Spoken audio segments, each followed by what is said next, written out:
Hello बच्चों, welcome back to the channel. मैं हूं द क्रिप्टेक्सर और बेटा आज की वीडियो में हम बात करेंगे किंगडम प्रोटिस्टा के बारे में। तो चलिए शुरू करते हैं।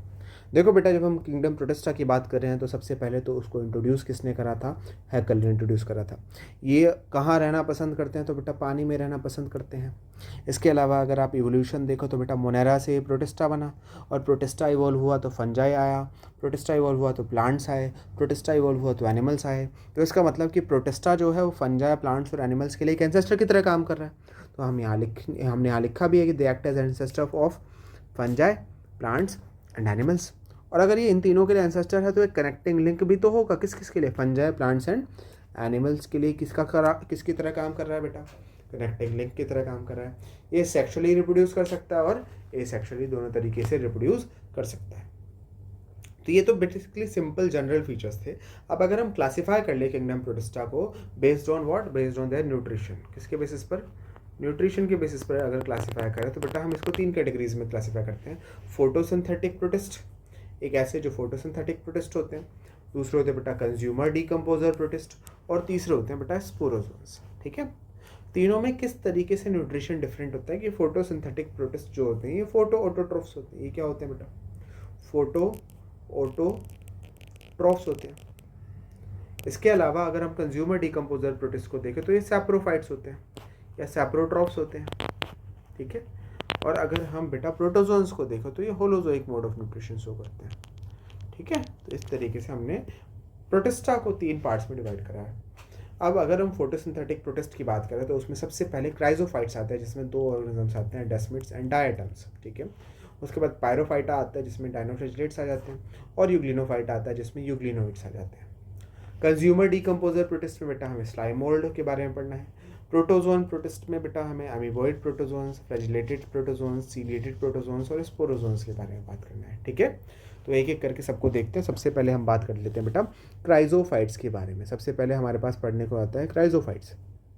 क्राइजोफाइट्स जो है इसको गोल्डन ब्राउन एल्गी भी बोला जाता है। They are also called golden brown algae भी बोल सकते हो आप। इसको गोल्डन ब्राउन एल्गी भी बोल सकते हो। ठीक है। इसके अलावा बेटा इसमें क्या क्या आता है? तो इसमें डेस्मिड्स आते हैं और इसके अंदर डायटम्स आ जाते हैं। कहाँ पाए जाते हैं? तो ज़्यादातर तो फ्रेश वाटर में दिखेंगे, लेकिन कुछ ऐसे हैं जो मरीन वाटर में भी दिखेंगे। क्या इनके पास फ्लैजिला होता है? नहीं, फ्लैजिला नहीं होता। तो ये मूव कैसे करते हैं? तो ये फ्लोट करते हैं पैसिवली ऑन वाटर सरफेस। जहाँ पानी लेके जाएगा वहीं वहीं ये चलते चले जाएंगे। तो पैसिव मूवमेंट होता है। अब यहाँ पे एक स्पेसिफिक ऑर्गेनिजम्स के बारे में हमें पढ़ना है। इसका नाम है डायटम। अगर हम डायटम में बात करें तो बेटा जो सेल वॉल होती है वो बहुत ही पिक्यूलियर तरीके की होती है कि यहाँ पर एक सेल वॉल होती है दो पार्ट से मिलकर बनी है, और एक पार्ट दूसरे पार्ट को ओवरलैप करता है। जैसे मैं यहाँ इस डायग्राम में बनाने की कोशिश कर रहा हूँ कि बेटा यहाँ पर दो पार्ट में सेल वॉल बनी है। ये ऊपर वाला पार्ट जो है वो ओवरलैप कर रहा है, इसको आप बोलते हो बेटा एपीथीका। ठीक है। और जो नीचे वाला पार्ट है वो ओवरलैप हो रहा है, इसको आप बोलते हो क्या? हाइपोथीका। ठीक है। तो यहाँ पर क्या है कि सेल वॉल जो है वो दो थिन पतली पतली ओवरलैपिंग शेल्स से बनी है जो एक दूसरे के साथ फिट इस तरीके से होती है कि सोप बॉक्स के जैसा अपीयरेंस देते। तो एपीथीका इट ओवरलैप्स द हाइपोथीका। इसके अलावा जो सेल वॉल होती है, सेल वॉल जो होती है बेटा उसमें जो सेल वॉल है उसमें सिलिका एम्बेडेड है। और सिलिका कैसा है बेटा? इंडेस्ट्रक्टिबल है। ये बेटा डिस्ट्रॉय नहीं होता, ये डिग्रेड नहीं होता है। तो जब भी डायटम मरेगा, तो मान लो डायटम मरा कोई, तो बेटा उसमें जितना भी ऑर्गेनिक मैटर है वो तो डिग्रेड हो जाएगा। बचेगा क्या? सिर्फ सिलिका बचेगा। और इस सिलिका बच के फ्लोट तो नहीं करता रहेगा, ये क्या होगा बेटा? एक्यूमुलेट हो जाएगा। एक्यूमुलेट होते होते होते होते क्या बना लेगा बेटा? ये डायटमीशियस अर्थ बना लेता है, जिसको आप डायटमाइट भी बोल सकते हो। ठीक है। डायटोमाइट के अगर टेक्सचर की बात करें तो बेटा ग्रिटी होता है नेचर में। और इसको कहाँ कहाँ यूज़ कर सकते हो? तो पॉलिशिंग में यूज़ कर सकते हो, और filtration of oil and syrups इन जगहों पे यूज़ कर सकते हो। तो हमने क्या पढ़ा है यहाँ पे? सिंपल सी चीज़ कि जो सेल वॉल है उसमें सिलिका है। सेल वॉल का जितना ऑर्गेनिक मैटर है वो डिग्रेड हो जाएगा, सिलिका बची रह जाएगी। जब डायटम मरेगा तो सारा का सारा सिलिका बच गया। सिलिका जो बचा है वो नीचे जाकर सेटल हो जाएगा, और बिलियंस ऑफ ईयर तक ऐसे ही बहुत सारा सिलिका अगर सेटल होता रहा तो उसी एक्यूमुलेटेड सिलिका को आप क्या नाम दे दोगे, डायटोमिशियस अर्थ नाम दे दोगे। और डायटोमिशियस अर्थ का टेक्सचर बोला है तो ग्रिटी है, थोड़ा दरदरा है। कि कहाँ कहाँ यूज़ कर सकते हो बेटा, पॉलिशिंग में यूज़ कर सकते हो और ऑयल और सिरप के फिल्ट्रेशन में भी यूज़ कर सकते हो। इसके अलावा बेटा जो डायटम्स होते हैं उनको चीफ प्रोड्यूसर्स ऑफ ओशियंस भी बोला जाता है। क्या, क्योंकि ये ओशियन में सबसे ज़्यादा फोटोसिंथेसिस करने का काम करते हैं, इसलिए इनको चीफ प्रोड्यूसर्स ऑफ ओशियंस बोल सकते हो। ठीक है, तो ये था क्राइजोफाइट्स के बारे में। क्राइजोफाइट्स के बाद जो सेकंड कैटेगरी आती है हमारे पास, दैट इज पायरोफाइटा। पायरोफाइटा में जो ऑर्गेनिज्म पढ़ने को मिलता है दैट इज डायनोफ्लैजिलेट्स। अब डायनोफ्लैजिलेट्स नाम में ही है कि इसकी बॉडी में 2 फ्लैजिला प्रेजेंट होते हैं। कितने फ्लैजिला, 2 फ्लैजिला प्रेजेंट है इसकी बॉडी में। ठीक है, अब हैबिटेट की अगर बात करें तो ज़्यादातर तो मरीन वाटर में मिलते हैं, कुछ फ्रेश वाटर में भी पाए जा सकते हैं। क्या ये फोटोसिंथेसिस कर सकते हैं? हाँ बिल्कुल फोटोसिंथेसिस कर सकते हैं। इनका कलर चेंज हो सकता है, कलर चेंज हो सकता है। इसका कलर क्या क्या हो सकता है बेटा, येलो या ग्रीन या ब्राउन या ब्लू या रेड। और ये कलर किस चीज़ पे डिपेंड करेगा कि मेजर पिगमेंट कौन सा प्रेजेंट है बॉडी में। अगर मेजर पिगमेंट बेटा ज़ैंथोफिल होगा तो कलर येलो हो जाएगा, क्लोरोफिल होगा तो ग्रीन हो जाएगा, फ्यूकोजेंथिन होगा तो ब्राउन हो जाएगा, साइनिन होगा तो ब्लू हो जाएगा, एराथ्रिन होगा तो रेड हो जाएगा। तो जो सा भी मेजर पिगमेंट होता है वही डिसाइड करता है कि कलर क्या होना है। ठीक है, इसके अलावा जो सेल वॉल होती है वो बहुत ही, यहाँ पे भी एक अलग तरीके की होती है। क्या, बहुत सारी स्टिफ सेलुलोजिक प्लेट आपस में जुड़ती हैं और क्या बनाती हैं बेटा, सेल वॉल बनाती हैं। तो इसका मतलब बहुत सारी प्लेट्स हैं जो जुड़ जुड़ कर पूरा एक सेल वॉल का रूप ले लेती है। इसके अलावा बॉडी में 2 फ्लैजिला देखने को मिलेंगे और दोनों फ्लैजिला, एक फ्लैजिला बेटा लॉन्जिट्यूडनल फ्लैजिला कहलाएगा, दूसरा ट्रांसवर्स फ्लैजिला कहलाएगा। लॉन्जिट्यूडनल फ्लैजिला लॉन्जिट्यूडनल ग्रूव में होता है, ट्रांसवर्स फ्लैजिला ट्रांसवर्स ग्रूव में होता है। इसकी बॉडी में 2 गड्ढे होते हैं। एक गड्ढा ये रहा बेटा, इसको आप बोल रहे हो ट्रांसवर्स ग्रूव, और एक अलॉन्ग ऊपर से लेके नीचे तक होता है, एक ऐसे इस डायरेक्शन में होगा, और इसको आप बोलोगे बेटा लॉन्जिट्यूडनल ग्रूव। तो एक ट्रांसवर्स ग्रूव में ट्रांसवर्स फ्लैजिला, लॉन्जिट्यूडनल ग्रूव में लॉन्जिट्यूडनल फ्लैजिला होगा। और ये दोनों के दोनों फ्लैजिला एक दूसरे से अलग दिखते हैं, इसलिए इस कंडीशन को बोला जाता है हेट्रोकॉन्ट। इसके अलावा एक फिनोमेना देखने को मिलता है जिसको आप बोलते हो रेड टाइड फिनोमेना। और रेड टाइड फिनोमेना एक पर्टिकुलर तरीके के डायनोफ्लैजिलेट की वजह से दिखता है, जिसको आप नाम दे रहे हो गोनियोलिक्स, जिसको रेड डायनोफ्लैजिलेट्स भी बोलते हो। तो होता क्या है बेटा कि ये डायनोफ्लैजिलेट जो गोनियोलिक्स है वो रैपिडली मल्टीप्लाई करता है। रैपिड मल्टीप्लाइकेशन की वजह से रेड टाइड कॉज होती है। ठीक है, पानी थोड़ा रेड कलर का देखने को मिलता है। यहाँ पे लिखा भी है that water appears reddish, water लाल दिखता है, क्यों, because of their enormous population, क्योंकि पॉपुलेशन बहुत ज़्यादा हो जाती है। जो बहुत तेज़ी से डिवाइड करेगा पॉपुलेशन बढ़ेगी, पानी के साथ दिखने को मिलेगा, लाल देखने को मिलेगा। रेड टाइड के अलावा बेटा एक और चीज़ होती है जिसको आप बोलते हो बेटा रेड सी। और ये रेड सी जो है ये कोई डायनोफ्लैजिलेट कॉज नहीं करता, it is caused by a cyanobacteria, caused by cyanobacteria, ये याद रखना है। तो कभी कभार यहाँ कन्फ्यूजन हो जाती है रेड टाइड और रेड सी में। Red tide is caused by dinoflagellate but red sea is caused by cyanobacteria, और इस साइनोबैक्टीरिया का नाम होता है ट्राइकोडेस्मियम इरेथ्रियम, ट्राइकोडेस्मियम इरेथ्रियम। ठीक है, साइनोबैक्टीरिया का नाम है ट्राइकोडेस्मियम इरेथ्रियम। ये कॉज करता है किसको, it causes red sea. Okay, तो ये अलग है, ये रेड टाइड अलग है और रेड सी अलग है, तो कन्फ्यूजन ना रखना, इसको क्लियर कर लेना। ठीक है, कुछ डायनोफ्लैजिलेट्स ऐसे होते हैं जो कुछ टॉक्सिन्स रिलीज करते हैं, और ये टॉक्सिन्स बहुत सारे मरीन एनिमल्स जैसे कि फिशेस को मारने के लिए काबिल होते हैं। ठीक है, ये बेसिकली किसको मार सकते हैं बेटा, वर्टिब्रेट्स को किल कर सकते हैं। इनवर्टिब्रेट्स के लिए हार्मफुल नहीं होते, लेकिन हाँ वर्टिब्रेट्स में डिजीज कॉज कर सकते हैं। ठीक है, तो ये था बेटा मोटा मोटी डायनोफ्लैजिलेट्स के बारे में। अब डायनोफ्लैजिलेट्स के बाद हमारे पास बारी आती है यूग्लिनोफाइटा में, जिसमें हमें पढ़ना है यूग्लिनोइड्स। ठीक है, अभी जो यूग्लिनोइड्स के मेंबर्स हैं ये कहाँ ज़्यादा पाए जाते हैं, तो बेटा ये फ्रेश वाटर में दिखेंगे। फ्रेश वाटर भी कैसा होना चाहिए, स्टैग्नेंट, मतलब रुका हुआ साफ पानी होना चाहिए। ठीक है, यहाँ पे देखो जब डायटम्स और डायनोफ्लैजिलेट्स पढ़ रहे थे तो सेल वॉल इंपॉर्टेंट थी, क्योंकि डायटम में cell wall 2 thin overlapping shells की बनी थी, एपिथिका एंड हाइपोथिका, और डायनोफ्लैजिलेट्स में बहुत सारी सेल प्लेट्स आपस में जुड़ती थी तो सेल वॉल बनाती थी। यहाँ पे तो सेल वॉल है ही नहीं, तो it lacks a cell wall. अगर सेल वॉल नहीं है तो सबसे बाहर वाली लेयर क्या होती है, सबसे बाहर वाली लेयर को नाम देते हैं पेलिकल। पेलिकल किस चीज़ की बनी है, तो बेटा प्रोटीन की बनी है, और इसी पेलिकल की वजह से बॉडी में क्या आती है, फ्लेक्सिबिलिटी आ जाती है। इसके अलावा इसकी बॉडी में 2 फ्लैजिला प्रेजेंट होते हैं, एक बहुत बड़ा फ्लैजिला है, एक छोटा सा फ्लैजिला है। डायग्राम में देख सकते हो, this one is long flagella and this flagella is the short flagella. एक बड़ा फ्लैजिला है, एक छोटा फ्लैजिला है, ठीक है। तो जब भी 2 अलग अलग तरीके के फ्लैजिला हो तो उस कंडीशन को आप नाम देते हो हेटेरोपोड। न्यूट्रिशन की बात करें तो बेटा ये मेक्सोट्रॉफिक मोड ऑफ न्यूट्रिशन दिखाता है। मेक्सोट्रॉफिक का मतलब क्या है कि जब सनलाइट होगी तो फोटोसिंथेसिस कर लेगा, लेकिन जब सनलाइट नहीं होगी तो ये अपने मोड ऑफ न्यूट्रिशन को हेटेरोट्रॉफिक बना देता है और एक प्रेडेटर की तरह काम करने लग जाता है। अब अगर फोटोसिंथेसिस ये कर पा रहा है लाइट के प्रेजेंस में, तो इसका मतलब इसमें पिगमेंट्स होने चाहिए। अब कौन से पिगमेंट होते हैं? तो इसके पास क्लोरोफिल ए होता है, क्लोरोफिल बी होता है, जो कि किसके जैसा होता है बेटा? हायर प्लांट्स के जैसा क्लोरोफिल ए और क्लोरोफिल बी देखने को मिल जाता है। एग्जाम्पल में आपके पास आ जाता है यहाँ किसका? यूग्लिना, ठीक है। तो ये था यूग्लिना के बारे में। तो हमारे पास ये जो हमने 3 पढ़े, डायटम, डायनोफिजिलेट्स एंड यूग्लिनोइड्स, इसमें सेल वॉल वाला पार्ट बहुत इंपॉर्टेंट है, तो उसको तो अच्छे से करके आप जाना ही जाना, ठीक है। अब अगले ऑर्गेनिज्म पे आते हैं और उसका नाम, ये कंज्यूमर डिकम्पोजर प्रोटिस्ट की कैटेगरी में डाला था और इसका नाम क्या है बेटा? इसका नाम है स्लाइम मोल्ड्स। बेटा स्लाइम मोल्ड के बारे में ये जानो कि ये सैप्रोफिटिक प्रोटिस्ट होते हैं, ठीक है। सैप्रोफिटिक प्रोटिस्ट होते हैं। जहाँ जहाँ इनको डेड डिकेइंग ऑर्गेनिक मैटर मिलेगा उसी के अलोंग मूव करना चालू करेंगे। They move order dead leaves, twigs and उसी को एनगल्फ करते हुए आगे बढ़ते चले जाएंगे, ठीक है।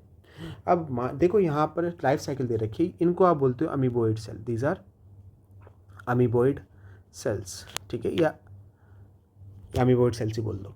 अब अमीबोइड सेल्स को कैसी कंडीशन मिली? फेवरेबल। कैसी कंडीशन दी? फेवरेबल कंडीशन दी। मतलब फेवरेबल कंडीशन का मतलब खाना बहुत अच्छा दे दिया। तो क्या होंगे? बहुत सारी अमीबोइड सेल आपस में एग्रीगेट कर जाएंगी, आपस में मिलने लग जाएंगे। जब ये एग्रीगेट करेंगी तो एक दूसरे के साथ फ्यूज़ करेंगी और फ्यूज़ कर करके ये एक मल्टी न्यूक्लिएट स्ट्रक्चर में कन्वर्ट हो जाएंगे, जिसको आप नाम दोगे प्लाज्मोडियम, ठीक है। प्लाज्मोडियम, ये जो स्ट्रक्चर बना है ये प्लाज्मोडियम आ गया। अब ये प्लाज्मोडियम आया, उसके बाद बन गया फेवरेबल कंडीशन में, उसके बाद कंडीशन कैसी हो गई? अनफेवरेबल हो गई, मतलब खाना ख़त्म हो गया। तो बेटा बॉडी डिफ्रेंशिएट करेगी और क्या बना लेगी? Body will form a fruiting body. Body क्या बनाएगी? एक फ्रूटिंग बॉडी बना लेगी। इस फ्रूटिंग बॉडी के टिप पर क्या बनेगा? स्पोरेंजियम बनेगा। और इस स्पोरेंजियम के अंदर क्या बनेंगे बेटा? स्पोर्स बनने लगेंगे। और इस स्पोर्स को अगर देखोगे तो बेटा स्पोर्स के बाहर क्या है? एक ट्रू सेलुलोज की बनी हुई सेल वॉल होगी, सेलुलोजिक सेल वॉल देखने को मिलेगी। और यही सेलुलोजिक सेल वॉल जो है इस स्पोर को एडवर्स कंडीशन से बाहर निकलने का काम करेगी। और जब इस स्पोर को वापस फेवरेबल कंडीशन मिलेगी तो स्पोर क्या करेगा? जर्मिनेट करेगा और जर्मिनेट करके वापस से अमीबोइड सेल में कन्वर्ट कर देगा। तो ये लाइफ साइकिल बार बार चलती रहती है, ठीक है। तो यहाँ याद रखने वाली क्या चीज़ होती है कि जब कंडीशन फेवरेबल है तो यहाँ पर क्या बनता है? प्लाज्मोडियम बनता है। और ये प्लाज्मोडियम जो है ये कैन ग्रो सेवरल ओवर, बहुत लंबा ग्रो कर सकता है। It can grow over several feets. लेकिन जब अनफेवरेबल कंडीशन आती है तो प्लाज्मोडियम डिफ्रेंशिएट करता है और फ्रूटिंग बॉडी बना लेता है। और फ्रूटिंग बॉडी के टिप पर बेटा स्पोर्स बनते हैं और स्पोर्स के पास एक true cellulosic cell wall present होती है। अब स्पोर्स यहाँ पे इंपॉर्टेंट क्यों हैं? क्योंकि स्पोर्स जो होते हैं they are highly resistant to adverse environmental condition. Spores बनते ही तब हैं जब ज़्यादातर एडवर्स कंडीशन देखने को मिलती हैं, क्योंकि स्पोर्स रेजिस्टेंट होते हैं एडवर्स एनवायरमेंटल कंडीशंस के लिए। और ये बहुत सालों तक वायबल रह सकते हैं, ज़िंदा रह सकते हैं। और डिस्पर्स कैसे होते हैं बेटा? एयर करंट्स की वजह से हवा आएगी, इन स्पोर्स को उड़ा के लेके चली जाती है, ठीक है। तो बेटा यहाँ पर अगर आप वेजिटेटिव पार्ट की बात करें तो यहाँ पर जैसे अमीबोइड सेल क्या है? वेजिटेटिव पार्ट है। प्लाज्मोडियम क्या है? वेजिटेटिव पार्ट है। तो यहाँ पर सेल वॉल तो देखने को नहीं मिलेगी, तो यहाँ सेल वॉल एब्सेंट है। दूसरा, अगर आप बेटा रिप्रोडक्टिव पार्ट की बात करो, रिप्रोडक्टिव पार्ट में आपको क्या देखने को मिल रहा है? स्पोर। तो ये जो स्पोर है यहाँ तो सेल वॉल होती है और वो भी सेलुलोज की सेल वॉल प्रेजेंट होती है, ठीक है। और तीसरा फ्रूटिंग बॉडी भी बनती है ना? फ्रूटिंग बॉडी बन रही है। तो बेटा जो वेजिटेटिव फेज में सेल वॉल का प्रेजेंट होना तो ये प्लांट जैसा फीचर शो कर रहा है। रिप्रोडक्टिव फेज में वेजिटेटिव फेज में सेल वॉल का ना होना एनिमल जैसा फीचर शो कर रहा है। ये कैसा फीचर है? एनिमल के जैसा। रिप्रोडक्टिव फेज में सेल वॉल का होना ये प्लांट जैसा फीचर शो कर रहा है, और फ्रूटिंग बॉडी का बनना ये एक फंजाई जैसा फीचर शो कर रहा है। मतलब कि जो स्लाइम मोल्ड होते हैं वो तीनों तरीके के फीचर शो कर रहे हैं। इसलिए तो आप बेटा प्रोटिस्टा को एक कनेक्टिंग लिंक बोल रहे थे तीनों के तीनों किंगडम्स के बीच का, फंजाई, प्लांट्स एंड एनिमल्स के बीच का। ठीक है, तो ये स्लाइम मोल्ड्स के बारे में आपको बेटा इतना याद रखना है कि फेवरेबल कंडीशन में क्या बनता है, अनफेवरेबल कंडीशन में क्या बनता हुआ देखने को मिलता है आपको। ठीक है, अब बेटा आगे बढ़ते हैं। आगे हमारे पास आती है तीसरी कैटेगरी, तीसरी जो कैटेगरी आती है जिसको आप नाम दे रहे हो प्रोटोजोन्स। अब प्रोटोजोन्स में हमारे पास 4 कैटेगरीज है, एक अमीबॉइड प्रोटोजोन, दूसरा फ्लैजिलेटेड प्रोटोजोन, तीसरा सीलिएटेड प्रोटोजोन और चौथा बेटा स्पोरोजोन्स। ठीक है, अब अगर आप अमीबॉइड प्रोटोजोन्स की बात करो तो बेटा इसमें अमीबा आ जाता है, एंटामीबा आ जाता है। फ्लैजिलेटेड की बात करो तो बेटा इसमें ट्राइपेनोसोमा आता है। सीलिएटेड की बात करो तो बेटा पैरामीशियम आता है। स्पोरोजोन्स की बात करो तो यहाँ पर प्लाज्मोडियम आ जाता है। तो ये एग्जाम्पल्स है हर ग्रुप के। अब अगर हम सबसे पहले हैबिटेट की बात कर ले तो बेटा अमीबॉइड प्रोटोजोन्स जो होते हैं फ्रेश वाटर में मिल जाएंगे, सी वाटर में मिल जाएंगे और मॉइस्ट सॉइल पे भी मिल जाएंगे। फ्लैजिलेटेड ज़्यादातर फ्री लिविंग होते हैं, या सॉरी ये फ्री लिविंग फॉर्म्स में भी पाए जाते हैं, लेकिन ज़्यादातर कैसे होते हैं बेटा, पैरासिटिक होते हैं, तो बॉडी के होस्ट के अंदर देखने को मिलेंगे। सीलिएटेड ज़्यादातर एक्वेटिक फॉर्म्स होती हैं, और स्पोरोजोन्स जो होते हैं सारे के सारे मोस्टली पैरासिटिक होते हैं, एंडोपैरासाइट की तरह काम करते हैं। ठीक है, इसके बाद अगर आप लोकोमोटर स्ट्रक्चर्स की बात करोगे तो बेटा लोकोमोशन के लिए अमीबॉइड प्रोटोजोन्स के पास स्यूडोपोडिया होता है। फ्लैजिलेटेड के पास बेटा फ्लैजिला होता है। सीलिएटेड के पास सीलिया होता है। स्पोरोजोन्स के पास कोई स्पेशल ऑर्गन नहीं है। तो मूव करेगा कैसे अमीबा, तो अमीबा मूव करेगा अपने स्यूडोपोडिया को एक्सटेंड करके। फ्लैजिलेटेड प्रोटोजोन कैसे मूव करेगा, जैसे ट्राइपेनोसोमा कैसे मूव करेगा, तो अपने फ्लैजिला को विप के जैसा मूव कराएगा, जिसकी वजह से इसका मूवमेंट हो जाएगा। सीलिएटेड में जो सीलिया होंगे वो बहुत सारे कोऑर्डिनेटेड मैनर में बीट करते हैं, जिसकी वजह से ऑर्गेनिज्म मूव करता है। अब स्पोरोजोन्स में तो कोई मोटाइल स्ट्रक्चर प्रेजेंट है ही नहीं, तो जनरली कैसे होते हैं बेटा, नॉन मोटाइल ही रहेगा। मोड ऑफ न्यूट्रिशन की बात करें तो बेटा सारे के सारे हेट्रोट्रॉफिक ही होंगे, और सारे के सब में होलोजोइक मोड ऑफ न्यूट्रिशन ही देखने को मिलेगा, या एब्जॉर्प्टिव मोड ऑफ न्यूट्रिशन देखने को मिलेगा। ठीक है, जैसे अमीबॉइड्स जो होते हैं या फिर अमीबा जो होता है ये फैगोसाइटोसिस से फूड को एनगल्फ करता है। फ्लैजिलेटेड वाला जो होगा इसमें होलोजोइक भी देखने को मिल सकता है, एब्जॉर्प्टिव मोड ऑफ भी देखने को मिल सकता है। पैरासिटिक है ज़्यादातर तो इसलिए एब्जॉर्प्टिव देखने को मिलेगा मोस्टली। इसके अलावा सीलिएटेड जो होते हैं वो डायरेक्टली उनकी बॉडी में अंदर एक स्पेशलाइज स्ट्रक्चर होता है जिसको गुलेट कहते हैं, और सीलिया के थ्रू इसी गुलेट की तरफ खाने को भेजा जाता है। ठीक है, और सेप्रोट्रॉफ्स जो होते हैं या सॉरी स्पोरोजोन्स जो होते हैं वो नरिशमेंट सीधा का सीधा होस्ट की बॉडी से लेते हैं, एब्जॉर्ब कर लेते हैं। ठीक है, इसके अलावा कुछ स्पेशल फीचर्स भी देखने को मिलते हैं, जैसे अगर आप प्रोटोजोन्स की बात करो तो ज़्यादा कुछ मरीन फॉर्म्स जो होती हैं जैसे एकेंथोमेट्रा हो गया, वहाँ पे सिलिका की शेल देखने को मिलती हैं, और कुछ फॉर्म्स अमीबॉइड्स की पैरासिटिक होती हैं, जैसे कि एंटामीबा पैरासिटिक फॉर्म है। इसके अलावा अगर फ्लैजिलेटेड की बात करो तो पैरासिटिक फॉर्म डिजीज़ कॉज कर सकती हैं, जैसे कि स्लीपिंग सिकनेस क्या है, ट्राइपेनोसोमा कॉज करता है। ऐसे लेशमेनिया एक फ्लैजिलेटेड प्रोटोजोन है, और वो कालाज़र नाम की एक डिजीज़ कॉज करता है। इसके अलावा सीलिएटेड आ जाते हैं। सीलिएटेड में आपके पास पैरामीशियम आता है, और इसके पास गलट होता है इंजेक्शन के लिए, फूड के इनटेक के लिए। उसके बाद स्पोरोजोन्स में बेटा प्लाज्मोडियम होता है, और प्लाज्मोडियम की लाइफ साइकिल में एक इन्फेक्शियस स्पोर लाइक स्टेज देखने को मिल जाती है, तो ये एक स्पेशल फीचर हो गया उसका। रिप्रोडक्शन की बात करें अमीबॉइड की तो बेटा यहाँ बाइनरी फ्यूजन से रिप्रोडक्शन होता है। फ्लैजिलेटेड में लॉन्जिट्यूडनल बाइनरी फ्यूजन होता है। सीलिएटेड में ट्रांसवर्स बाइनरी फ्यूजन होता है। स्पोरोजोन्स में मल्टीपल बाइनरी फ्यूजन देखने को मिलता है। ठीक है, डिजीज़ की बात करें तो बेटा डिजीज़ कॉज कर सकते हैं, जैसे कि एंटामीबा नाम का जो अमीबॉइड प्रोटोजोन है वो अमीबिक डायसेंट्री कॉज करता है।